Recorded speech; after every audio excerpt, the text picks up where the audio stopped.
Hello, I'm Zash, and welcome to episode 54 of my Senjou no Maou, or The Devil on G-String, Let's Read. Joining me, as always, is my co-reader Faith. We've seemed to have skipped ahead a few years in the story, and now we see Mizuha and Kyousuke are now in a nice little relationship. Mizuha has gotten rid of a lot of her annoying tsundere tendencies, but since the story does flash back to her past, which was the present a few moments ago, she still does it from time to time. But at least we know she does get better. So, please enjoy this next episode of Senjou no Maou.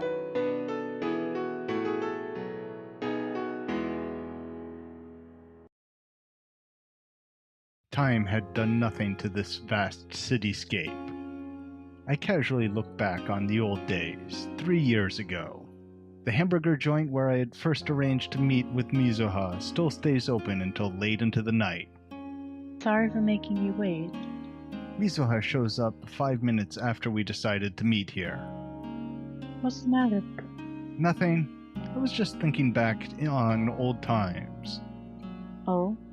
I miss the days where you used to show up 30 minutes early every last time we went out. Mizuha shrugged her shoulders jokingly. My loss, I suppose. Let me treat you tonight. That's not what I meant. It's fine. Let's just get a move on. She invited me with her chin and walked ahead of me. That's something she'd never even think of doing back when I still called Mizuha Shiratori.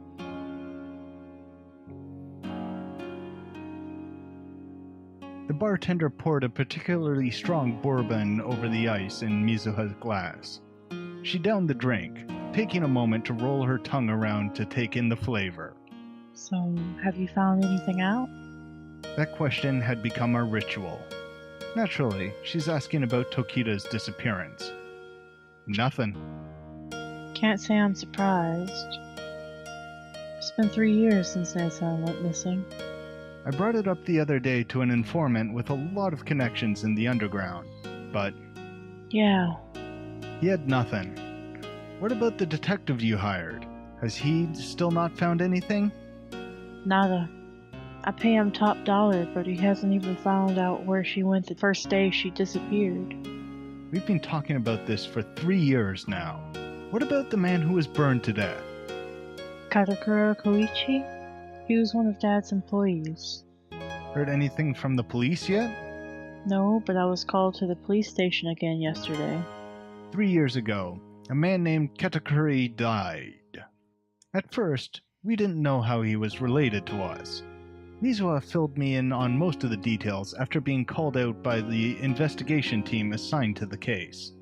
They claimed that Katakura's death and Tokita's disappearance were connected. Supposedly, they didn't tell her how they were connected, but if I were to venture a guess... It seems the police are now convinced that Nasan killed Katakura, and they're on the move. I wasn't sure whether to be happy or sad. With the police looking for her, the chance of Tokita being found go up drastically. Well, they were looking for her before as a missing person, but things will be different now. Homicide cases have more backing, so their efforts will spike. What do you think? Could Nasan really have killed him? Misa gave a desperate look. Who knows? I think she's guilty. I don't want to think it, but it's the only thing that would make her sudden disappearance without so much as a telephone call make sense. Mizuha has changed over these past 3 years. Either way, I hope I get to see her soon. If she's still alive, that is. She pulls the glass to her lips again. She doesn't seem drunk at all. She is alive, right? Mizuha begged me for comfort. I was actually relieved at this rare glimpse of weakness. Of course she is. Thanks.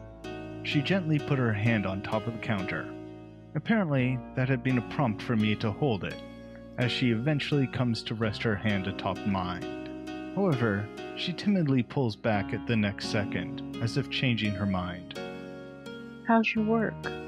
Her face stiffened, apparently in response to my gaze. The same as ever. I'm saving up slowly, but Gonzo sucks a whole lot of money out of me. Don't push yourself too hard. A crease suddenly forms on Mizuha's brow. Don't worry about me. How many times do I have to tell you? Very well, but I am worried, you know. I know. If something like that one time happens again, I don't think I'll be able to forgive myself. I know. But I'm not pushing myself. I fell ill once in the past 3 years. That was all. Are you sure? I'm worried about you for my sake as much as yours. I kind of miss the days where she would say, "Don't get the wrong idea," like some game character. However, the Shiratori Mizuha sitting here at this bar was a real human, just one that gave off the impression of a certain artificiality. She intentionally uses self-deprecation in order to hide her true feelings, yet fails to hide them all the same. I know all too well about the bottomless sadness she carries in her heart.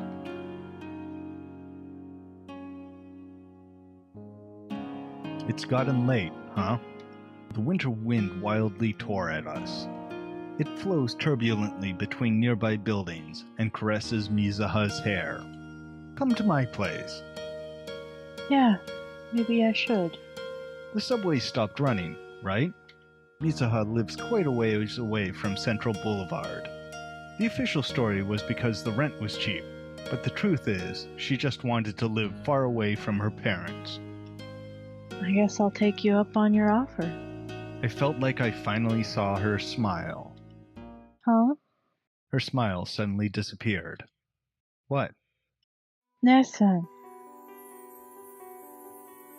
It's Nessan. Her eyes were focused on the corner of a nearby building. I followed her gaze, but I couldn't see anything. Nessan! She suddenly broke off into a run. Hey, Mizuha! Nessan, I'm here. I'm over here. Her voice was lost in the hustle and bustle of Central Boulevard. Hey, turn around. I'm here. I'm right over here. She disappeared into the alley she had been staring at earlier.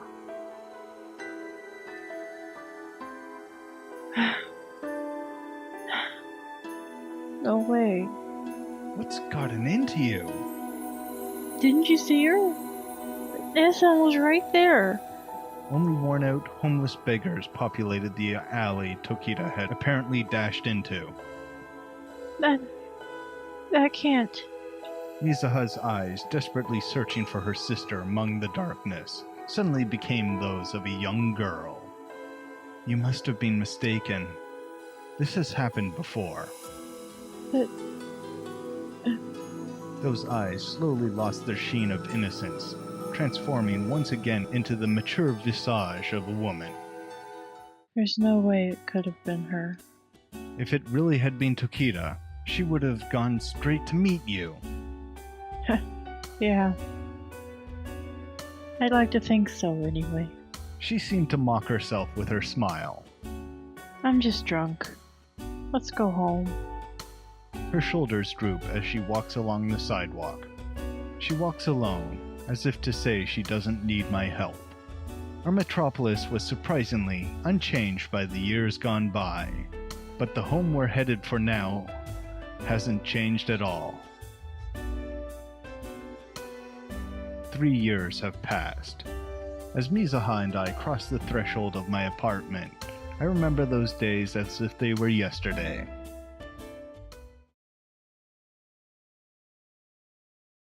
I love you, Shiratori. It's only been a week since Tokita's sudden disappearance. Shiratori's lost sight of herself, so I invited her to my room. What was that? I love you. I won't say it again. This is so terrible. Yep. This is just so dumb. No way. But I... I know. You haven't felt right ever since Tokita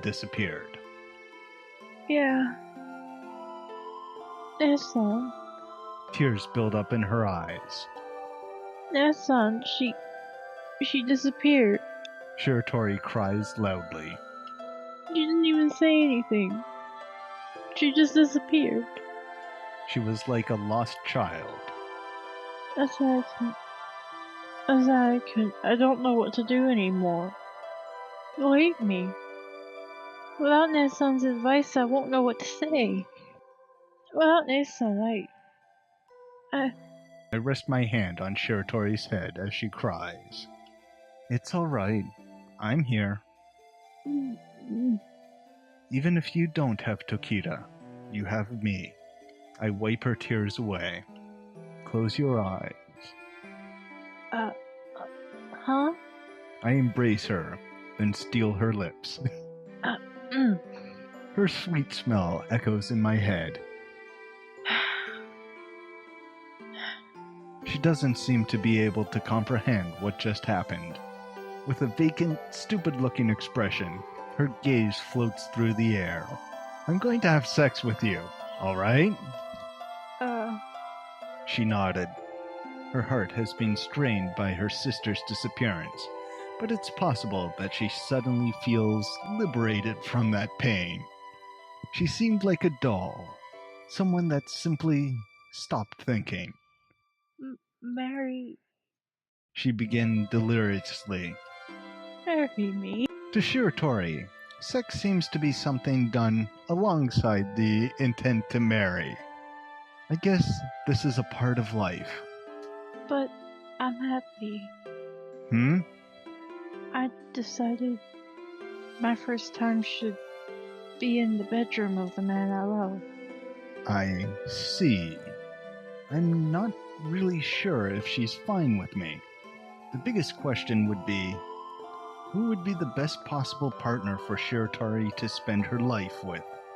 Well, we'll probably never know the answer to that. All the more reason for me to take responsibility. I put my hands on Shiratori's shoulders and take off her clothes. Megalipses. Ellipses. And now, 3 years later, Shall I guess what you're daydreaming about? I was suddenly pulled back into reality. Our first time, am I right? You've started to resemble Tokita. Have I? Her roundabout way of saying things, her gestures. You really are sisters, huh? I'm glad to hear I resemble Ne-san. Mizuha folds her arms, then half opens her eyes as if peering through my heart. Want me to make you something? Nah, I'm fine. You look tired. Shall I massage your shoulders? I said I'm fine. It's okay. Hey! She pulls me by the hand and sits me down on the bed. Mizuha's hands grip my shoulders. After a short while, a relaxing pressure thrusts up from my shoulders and reverberates in my brain. It was a little too forceful, but she was certainly hitting the spot. Does that feel good? Yeah? Good. Her gestures and speech have changed, but Mizuha's feelings haven't. Hey, I know I ask you this all the time, but why don't you move in with me? Can I answer like I answered last time? Why? Wouldn't you prefer living closer to your work? Do you want to be with me so much? What's with the Yeah. I turned around and pushed her onto the bed. You're just a crybaby princess. You're just a slave to money. Mizuha laughs, and I laugh along. You've really gotten mouthy, you know that? Does that mean you hate me now? Yep. Liar. Where does that confidence come from? This is how we play these days. Our back and forth banter has become an everyday thing. You actually liked Ne-san more than me, didn't you? Well, our conversations were more lively, that's for sure. If it's lively conversations you want, you should be satisfied with me now. You do have a way with words.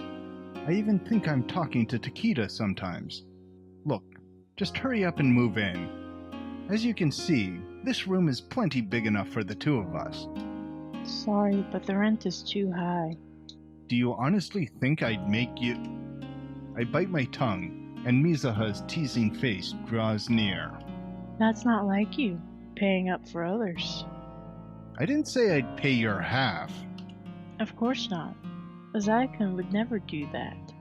She grinned, but then suddenly, as if she was just liberated from something. You're so sweet. She muttered, and put her face to my back. I've become like Nessan, haven't I? She seemed to be talking to herself, so I didn't reply.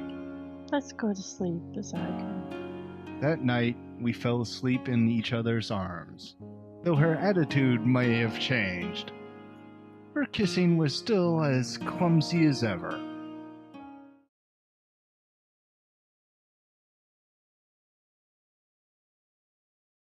The pair of sisters were so different, it was difficult to call them a pair. However, these differences merely sparked admiration and a touch of envy in Mizuha.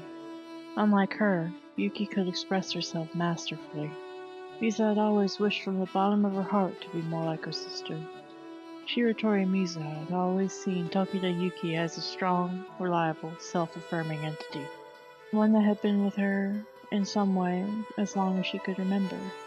If she just followed her sister, if she did as her sister said, she wouldn't have to think about anything. That's why that day, the morning before Yuki disappeared, she had failed to realize what was about to happen. Even now, these many years later, the events of that morning still hung heavy on her heart.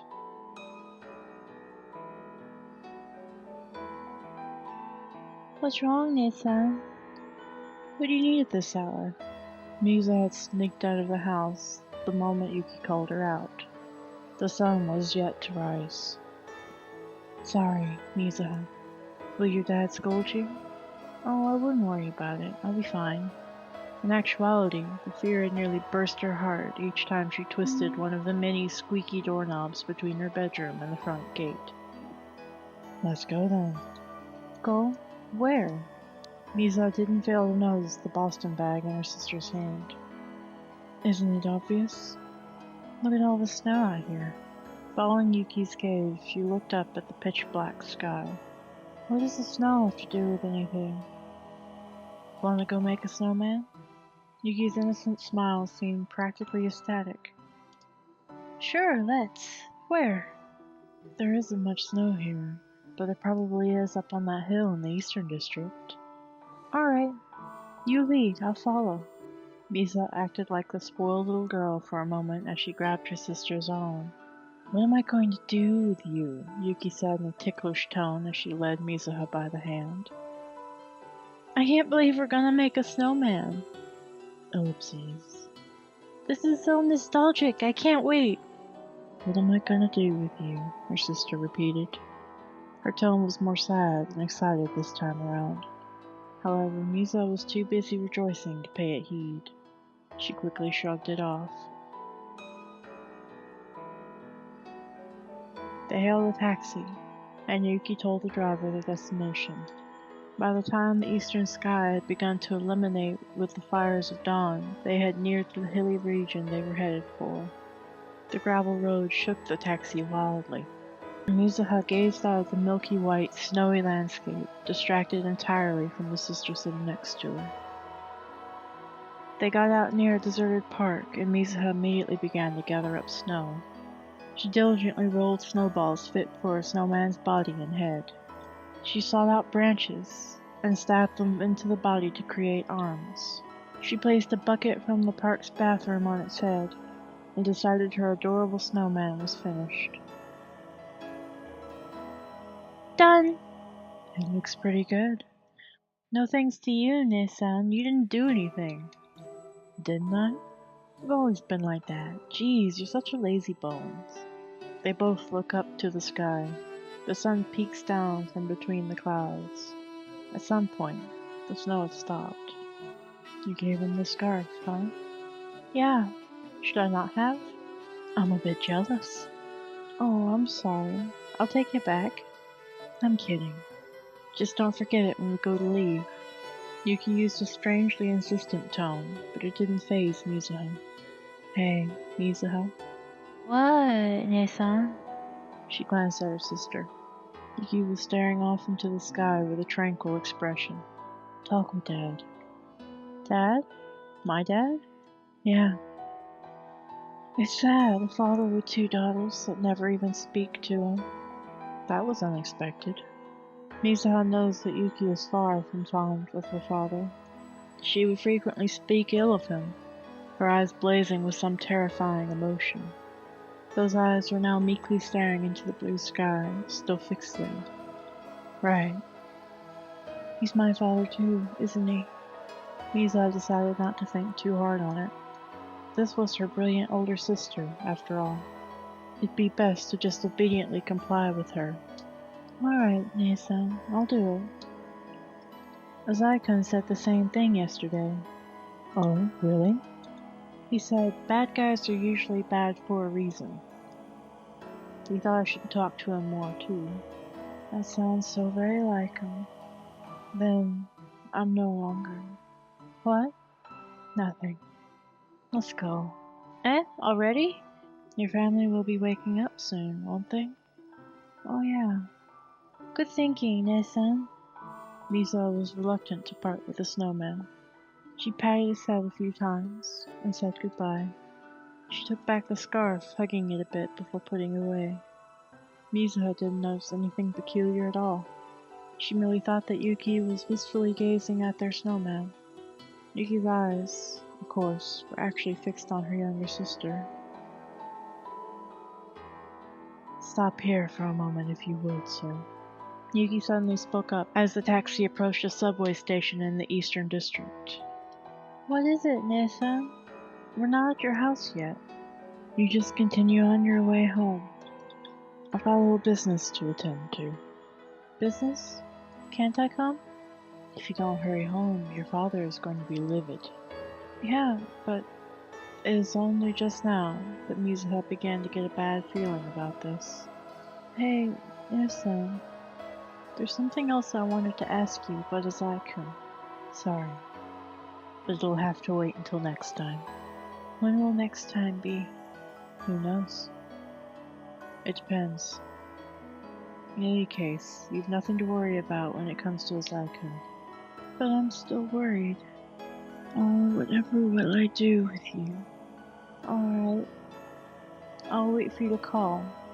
Call me when you get the time. She struggled with a desire to add, as soon as you can, but failed to do so. She was perpetually unable to speak her mind, even when speaking with her blood sister. Well then, allow me to give you some advice. Yuki swung her legs out the taxi door, rested her feet on the curb outside, and turned back to face Mizuha. The younger sister's eyes were sparkling. Try to understand people better, and move them with words. Mizuha didn't understand her in the least. The uneasiness washing over her, drowning her, nearly brought her to tears. If she had come to understand the woman before her, if she had used the right words, would she have been able to stop her sister? Indeed, that was likely the case. However, it was too much to ask of the Mizuha sitting in that taxi. Her sister stood up, closed the car door behind her, and walked off somewhere. The snowman they had gone to the trouble of making melted away within a few days.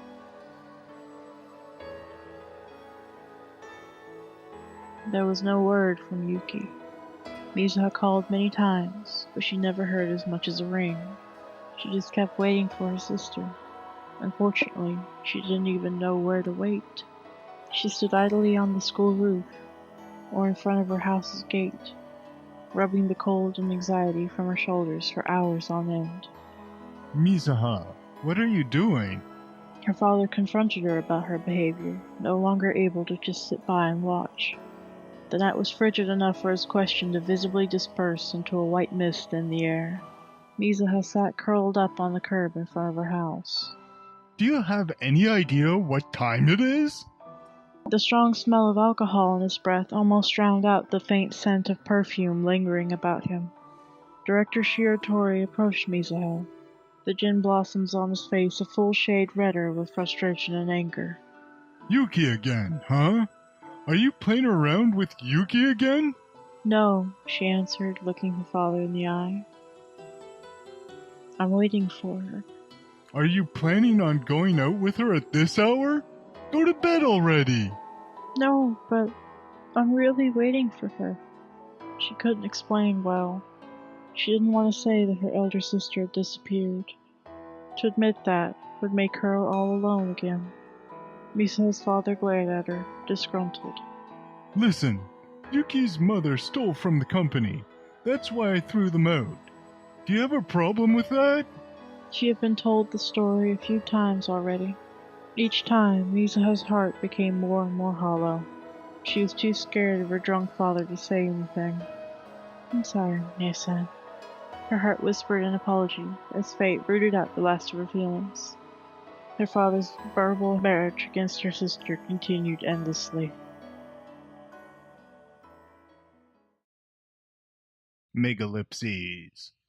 Ellipses.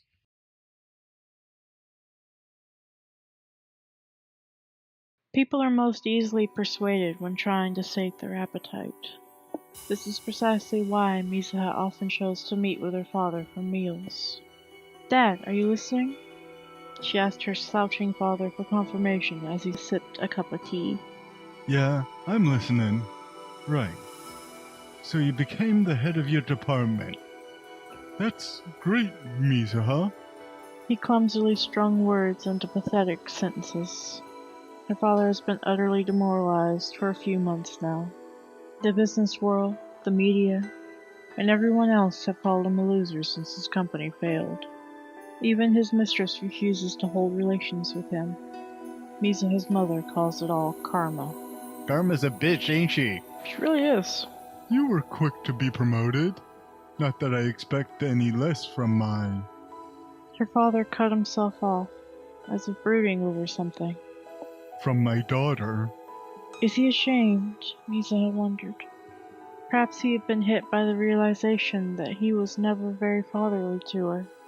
When's the next time I'll see you? He lifts his eyes to meet Mizuha, his nose still pointed to the ground, in depression. He appeared to be gauging her reaction. I see. How does the day after tomorrow sound? I'm fine. Anytime. Her father's face suddenly lit up. Mizuha just smiled gently, like her sister used to do. I shouldn't hold a grudge. Mizuha's heart reflected on the situation as she picked a grain of rice off her father's face. You've got a strangely cute side to you, Dad. Tears welled in her father's eyes. Mizuha felt like she had saying something awkward and looked away. Megalipses. Ellipses. I arranged to meet with Mizuha on one of her days off. She's been pouring all her energy into her work without so much as a single vacation, so I've been lucky to see her even once a week. So who's late this time, Mizuha? Sorry, I'll buy you a drink to make up for it. If you insist. I wouldn't quite say I insisted. We link arms and walk through the tranquil park. Sorry, it's a business call. All right. May I? She even asked my permission. She hasn't always been so considerate. I nod, and Mizuha opens her cell. She bore a dignified expression. Mizuha's gallant answering of the telephone was almost reminiscent of Tokita. I see, most excellent. They must be thrilled as well. Not at all. It was the men and women on my production line. Each and every one of them knows what they're doing. It's them you should be thanking. A celebratory drink? On you? Could we do it another time? I'm on a date with my boyfriend right now. Yes, some other time. Thanks. Have a pleasant evening. She cut the call laughing. You're awfully dignified, huh? You think? You have people working under you? 5 fresh employees who joined this year. They're all very hard workers. You seem to be fairly well respected. I hope so. She looks down with a languid expression. What, jealous? You wish. Don't worry. There's no one in this world who could compete with you. Ellipses? I get embarrassed and look away from Mizuha. You've really picked up a way with words. She knows exactly how to pull my strings. You're just weak against straight balls. You're a witch, you know that? But it's true. She whispers to me as she nuzzles into my chest.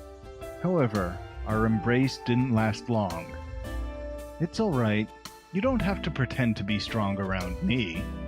Mizuha shook her head. Come on, let's go shopping. She walked in front of me again.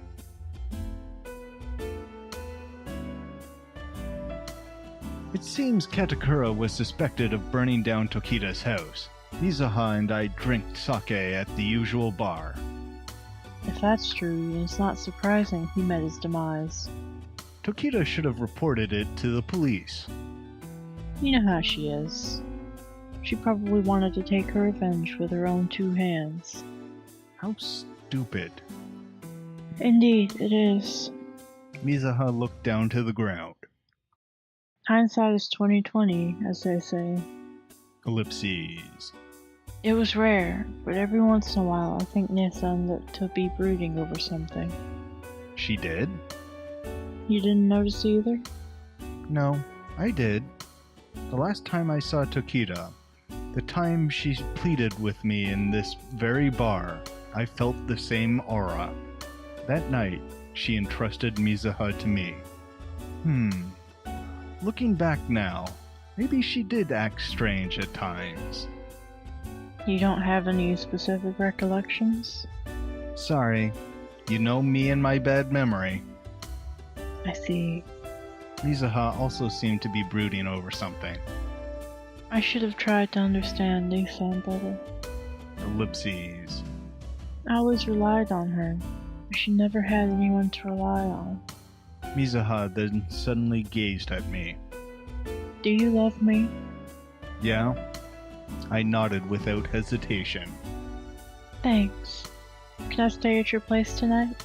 We finish our drinks and leave the bar.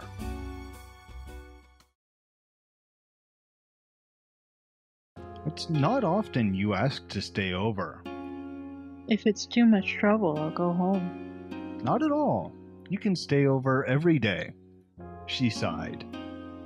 You've changed somewhat, Asaka. Is that so? You've calmed down. You were more aggressive before. I guess you defanged me. I meant it as one of my usual jokes, but... Yeah. I'm sorry. Are you alright? You're acting different than usual. But, Asaka... Call me Kyousuke. I speak decisively, and Mizuha's eyes shoot open. No, I can't be like that. Not again. You know my limit now, though, right? She bit her lip. I can't. Remember what happened last time? Ellipses. I caused you so much trouble you fell ill with pneumonia. That's not what happened. You're lying. I was awful to you back then. My mood was all over the place. I acted like a spoiled child one moment, and then turned into a fire-breathing fury the next. I think back on that day. Back before the young girl I first dated began to wear suits. It was a night so cold I felt my lungs freeze over. That was such a great movie, Kyousuke. It was a year after Mizuha and I first made love. Your room always smells so nice. Laughing in full sweet little girl mode, she hugged me randomly, as if it were a natural thing to do. What's wrong? Why are you sweating? Are you nervous because you love me so much? Oh my god. She smiled mischievously as she teased me. Hey, kiss me. Ellipses. Kiss me.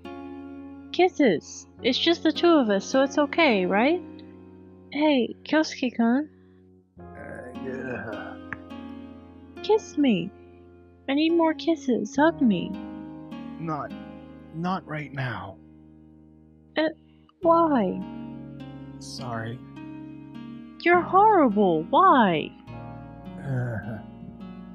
Kyousuke-kun, that's not what you promised. You said just don't do it in public. No one's around. What's wrong with it? No, I just... What's the problem? What's your freaking problem, huh? Well, you're always like that. If you have something to say it. I tell you everything. I'm completely open with you. What am I doing wrong? Why won't you freaking tell me? Mizuha shoved on my chest. And as soon as she did so, my legs gave way and I lost consciousness.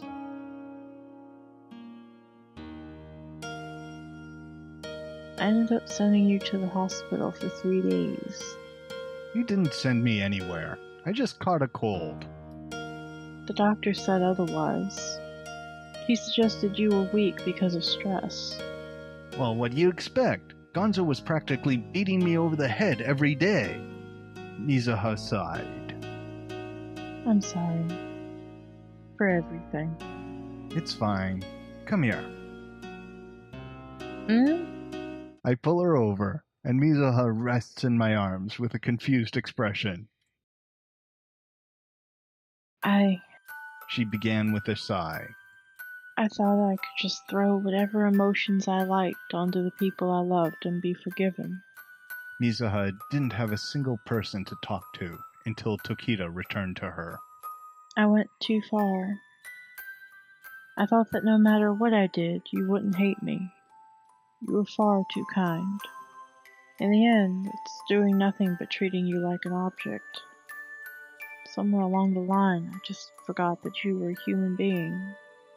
There was a time I tried to treat her like an object too. I'm so glad I changed my mind that day, 3 years ago. You've done well to put up with me all this time. Put up with you?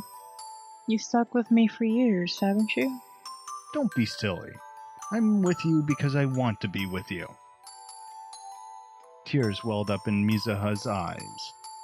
Because you pity me, right? What? You dated me, you made love to me because you felt sorry for me, isn't that right? I was a bit lost for words, not knowing how to answer. And because Nissan entrusted me to you before she left. So she knew that much? The bartender told me about it once. The day before Nissan disappeared, she begged you to take care of me. Mizuha's dignified voice deteriorated into sobs. Before she truly began to cry, I decided on my answer. You don't date someone for over 3 years out of nothing but pity. I wasn't going to lie. I know. I tried to keep her tears at bay, but despite my efforts, they were soon running down her cheeks. I know. But it makes me so happy and so sorry. It's all right, sweetheart. Just calm down. I was scared. I couldn't do anything on my own, so I wanted someone to depend on. That person just happened to be you. And I'm so happy you chose me. So come on, there's no need to cry. I didn't know you had a fever. I didn't even care enough to think about it. That's exactly why I never found out what was troubling Nissan. She just kept repeating. I'm sorry. I'm so sorry. I run my fingers through her hair, gently petting her. You've asked me about a lot of things since those days. And to the best of my knowledge, I've told you everything. You even made me comfortable enough to talk about when I lived in that rundown shack in Hokkaido. Mizuha gave a small nod. Having someone to confide in is important to me, too. You're the only person in the world I can be completely honest with. Mizuha started to quiver for a bit. Thank you. This time, she repeats, Thank you. about 5 times. After that, we needed no more words. I gently wipe her tears away. We embrace each other, then I head to the bed. I gently push Mizuha down onto it. Do you mind?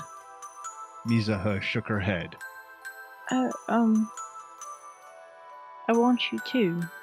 Then call me Kyousuke. I use a commanding tone, which Mizuha seems to find somewhat strange. Why? What does it matter what I call you? I was just thinking, words really are important. Yeah. Nasan used to say that too. Then, Mizuha closes her eyes. Yes, Kyousuke-kun. Before I fall asleep, I make a decision. There's something I need to talk to Mizuha about. The tables have turned, haven't they? Megalipses. Ellipses.